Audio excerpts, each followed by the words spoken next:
Jadi ini saya ingin mencoba bagaimana caranya supaya durasi nikmat ini berlaku panjang dengan selalu kesadaran dari mulai mendapatkan nikmat sampai hilangnya nikmat, dan kita sadar semuanya dan kita bahagia dengan kenikmatan itu.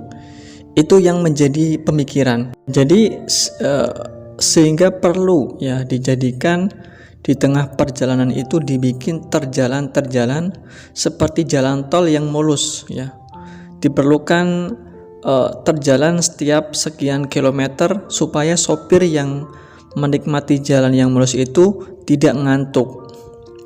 Allah Subhanahu wa taala itu maha adil dalam kehidupan ini. Maka Allah menguji kita dengan berbagai musibah, bala, bencana, penyakit dan sebagainya.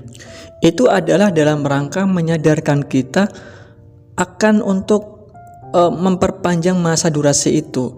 Jadi kita jangan salah tafsir ketika sakit gigi misalnya, atau apalah, ada orang yang sakit bokong misalnya, kena bisul ya, sampai duduknya selama 3 bulan ya, berbulan-bulan mungkin itu duduknya miring dengan bokong separuh karena sakit.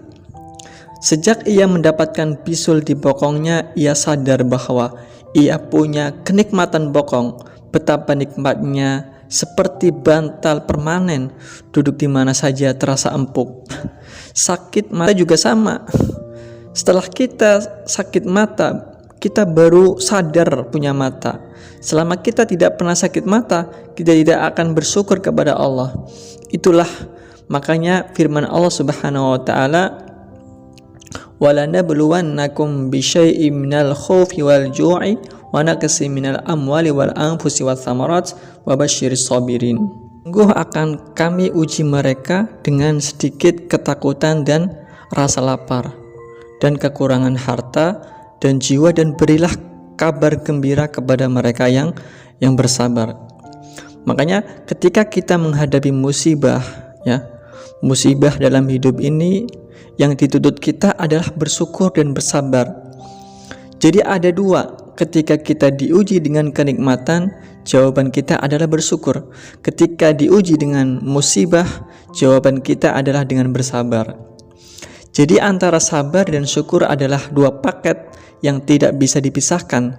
Antara musibah dan kenikmatan juga dua paket yang tidak bisa dipisahkan. Dan itu semua silih berganti. Jadi artinya untuk bagaimana kita memperpanjang durasi kenikmatan itu, maka bangunlah kesadaran kita berkesinambungan dalam diri kita bahwa kita menghitung nikmat-nikmat Allah yang tak terhingga dan kita mensyukurinya. Sebab ketika kita mensyukuri kenikmatan apapun yang Tuhan berikan kepada kita, sesungguhnya itulah yang meningkatkan kualitas kebahagiaan kita. Percaya atau tidak, bersyukur itu perintah Allah, bukan pilihan. Suruhan bukan sebuah pilihan. Dan apa yang kita hasilkan dari bersyukur kita adalah apa? Wa may yashkur fa inna ma yashkuru nafsi. Siapa yang bersyukur, maka rasa syukurnya itu adalah untuk dirinya sendiri. Ketika kita berbuat baik kepada siapapun, sesungguhnya berbuat baik itu pun kepada diri kita sendiri. In ahsantum ahsantum li anfusikum wa in asa'tum falaha. Dan jika kamu berbuat baik kepada orang maupun berbuat buruk, maka kembali kepada dirimu sendiri. Allah tidak pernah butuh syukurnya seorang hamba. Di penghujungnya adalah bahwa rasa syukur kita itu kembali kepada diri kita sendiri. Apa itu bentuknya? Yaitu meningkatnya atas kebahagiaan kita.